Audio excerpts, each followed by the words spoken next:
So number one reason that kills deals and businesses don't sell is because they wait too long. Number two is unrealistic valuations. Guys, I know you want to make a lot of money from selling your business.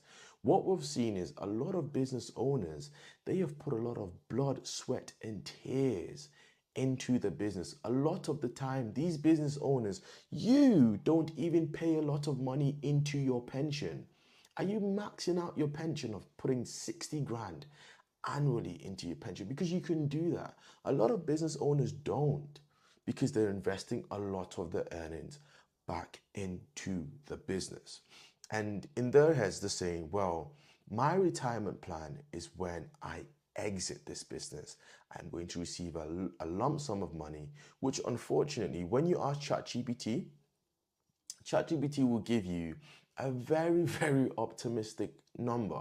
But remember what I said at the beginning of this video, the market truly determines your value. It's basic economics, guys. It's supply and demand, right? And what doesn't really help is, guys, be very, very cautious when you're speaking to potential brokers out there.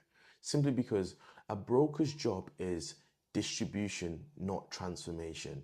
They're in sales. So their job is to tell you what you want to hear in order for you to sign up with them. The question that you should ask a broker is, can I speak to previous people that you've sold their business with or sold the business for?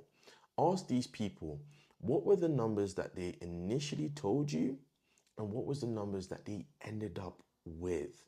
Because there's always a stark difference.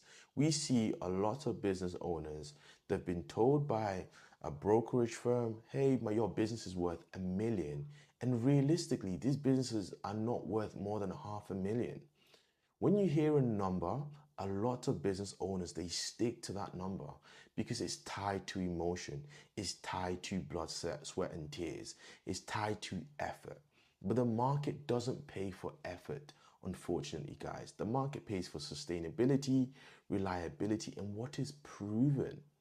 So that's the second thing that absolutely destroys and kills a deal is unrealistic valuation, because you're waiting for that person that will pay you this exorbitant amount of money, and no lender and no investor is willing to back those assumptions or those numbers.